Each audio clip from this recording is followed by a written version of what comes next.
Au pied du mont Hulin, dans un pays de bocage, la nature donne aux hommes les éléments de leur industrie, la terre, l'eau et le bois de chauffe.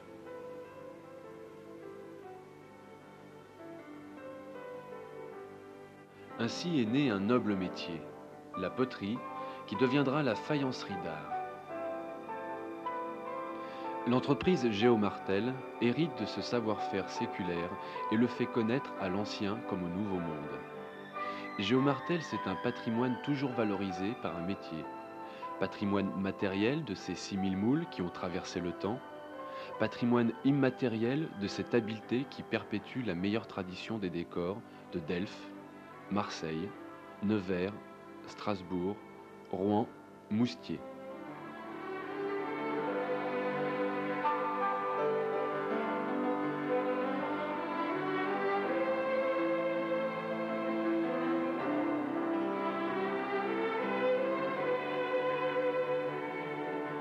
Pour créer un moule, il faut d'abord sculpter avec précision le noyau autour duquel le moule en plâtre sera construit et transmis aux générations futures.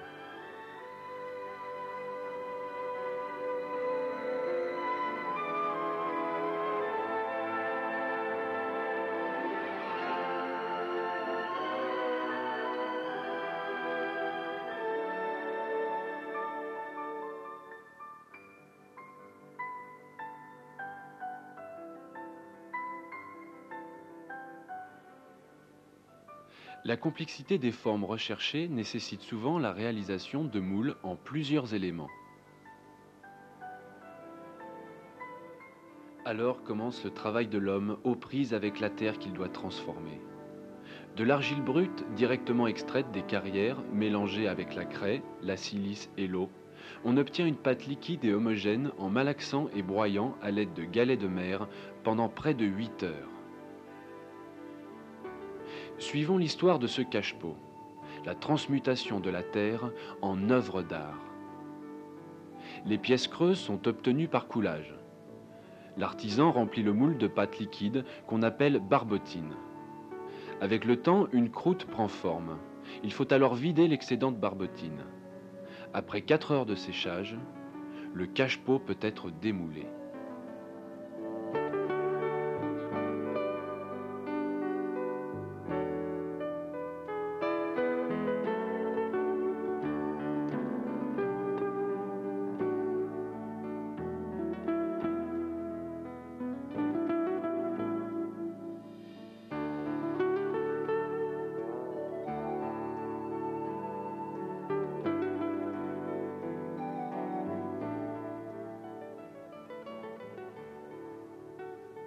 D'autres éléments, coulés, démoulés et barbés, sont collés à la barbotine pour assurer l'homogénéité de la pièce.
La main de l'homme intervient ici dans la découpe des ajours qui ne peuvent être obtenus par la technique du coulage.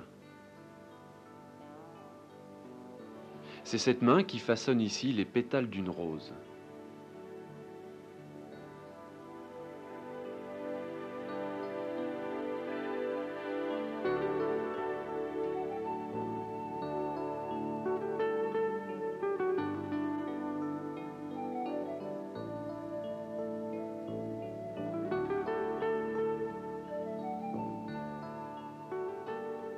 Pour commencer une assiette, l'artisan applique une galette d'argile par battage sur le moule.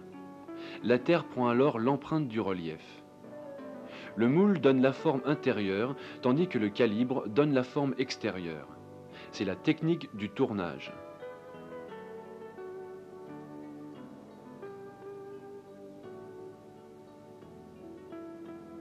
Après séchage et finition, les objets sont chargés dans le four pour une première cuisson.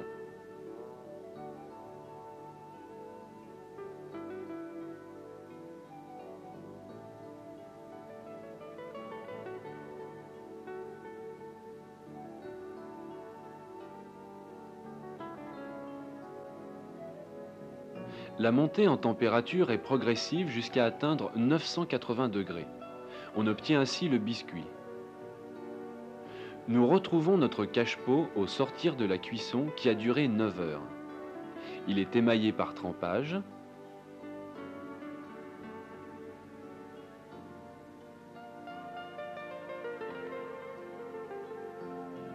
L'émail composé de sable siliceux donnera l'éclat des couleurs et la brillance de la pièce lors de la seconde cuisson.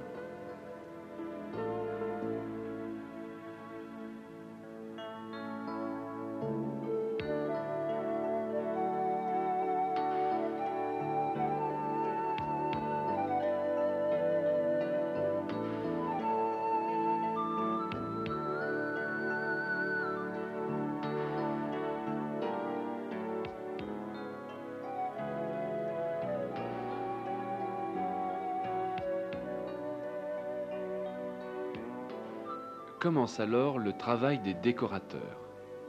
Le décor est tracé au pinceau.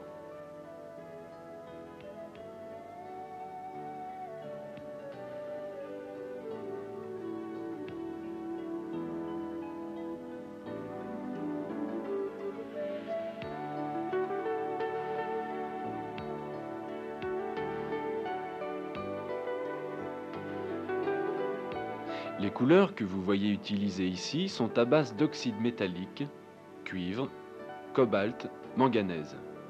Elles sont déposées sur l'émail cru avant la deuxième cuisson.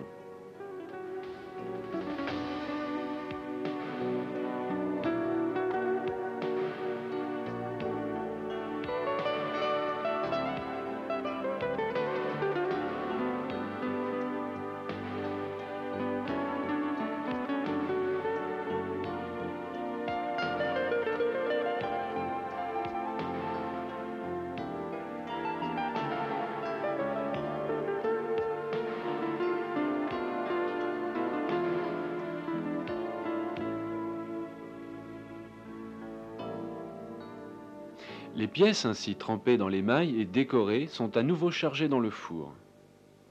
Ici, la température va atteindre 880 degrés. Ce sont les décors dits de grand feu, comme le Rouen, le Moustier, le Delfe, le Nevers.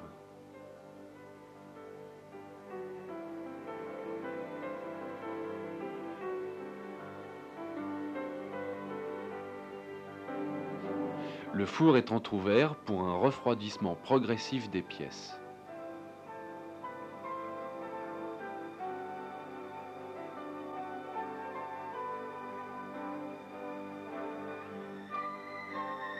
Le travail artisanal et manuel des faïenciers et des décorateurs hautement qualifiés de la faïencerie d'art Géomartel fait de chacune des pièces un exemplaire unique.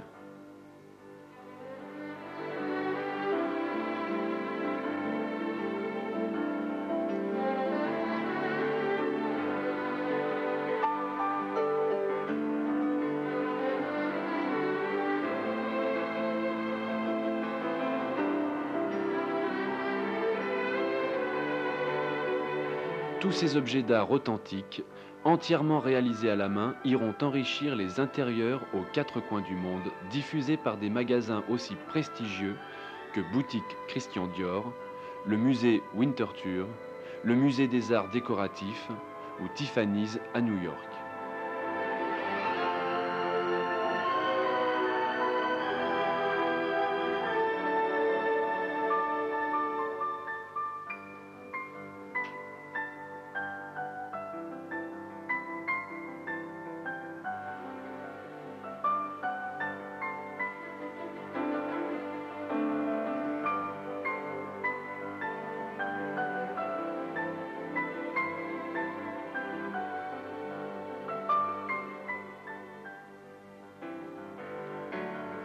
Vivre au milieu des objets produits par Géo Martel, c'est montrer son goût pour l'authenticité. C'est vivre aujourd'hui dans les splendeurs du passé.